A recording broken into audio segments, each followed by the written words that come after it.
మన రాష్ట్ర మాజీ ముఖ్యమంత్రి రోసయ్య గారికి 90వ జన్మదిన సందర్భంగా కైకలూరులో ఆయన జయంతి కార్యక్రమాన్ని చేయడం జరిగింది.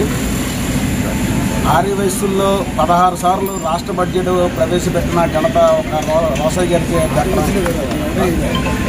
ఒక ఆర్యవైశ్యులకి దక్కడం సంతోషంగా ఉన్నాయి.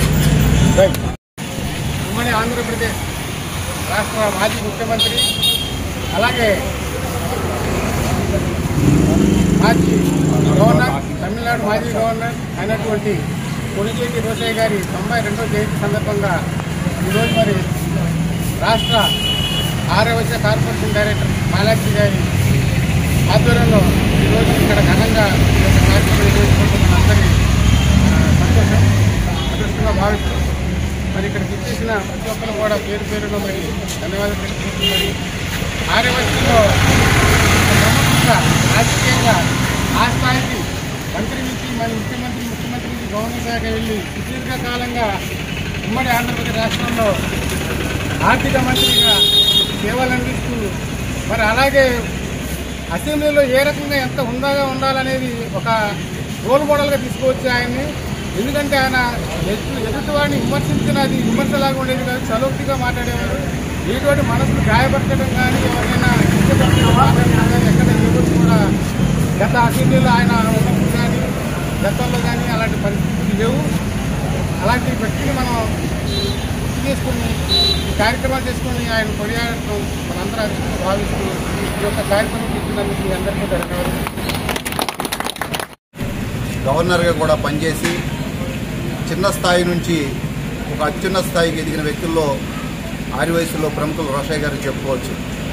ఎందుకంటే ఒక నిబద్ధత, ఒక టైం పంక్చువాలిటీ, మరి ఒక ఆయన ఏది తీసుకున్నా సరే బాధ్యతగా తీసుకొని ఒక రాష్ట్ర బడ్జెట్ని ఆనాడు కాంగ్రెస్ ప్రభుత్వం అన్నిసార్లు రోసయ్య గారి మీద చేతుల మీద ప్రవేశపెట్టడం అంటే ఆర్యవైశ్యులకి ఒక లెక్క ఉంటుంది.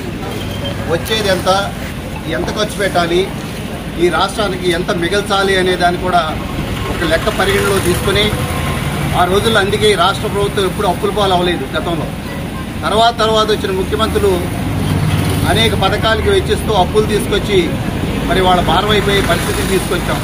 కానీ ఏనాడు రోసయ్య గారు ఆర్థిక మంత్రిగా ఉన్నంతసేపు అనేక సార్లు బడ్జెట్ని తరిమి చూసి వాటికంతా కూడా తరచి ఆ బడ్జెట్ని వెతికి ఏదైతే ఇవ్వాలి, ఏది తగ్గించాలి, ఎన్ని పథకాలు అయితే ఇస్తే ఇంకా ఈ ప్రజలకు మంచి జరగడం కూడా చూశారు. అలాగే బడ్జెట్లో మిగులు కూడా చూశారు. అనేక రకాలైన ఆర్థికపరమైన సంస్కరణలు తీసుకొచ్చిన ప్రథమ వ్యక్తి రోసయ్య గారు. అటువంటి వ్యక్తి వాళ్ళ మన మధ్యలో లేకపోయినప్పటికీ కూడా మనందరం ఇవాళ మరి ఆర్యవైశ్య కార్పొరేషన్, రాష్ట్ర కార్పొరేషన్ గారికి మాల్యాద్రి ఆధ్వర్యంలో ఈ కార్యక్రమం జన్మదినోత్సవ శుభాకాంక్షలు ఆయనకు తెలియజేస్తూ నివాళులు అర్పిస్తా ఉన్నాం.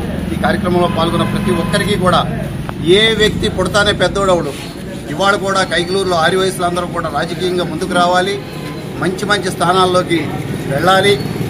ఎందుకంటే చక్కగా నిబద్ధతగా 10 మందికి వ్యాపారం చేసుకుని మీ వ్యాపారాల్లో వచ్చే లాభాన్ని ఒక 10 మందికి ఏదో ఒకటి చేయాలని ఒక తపన మా కృష్ణ ఉన్నాడు.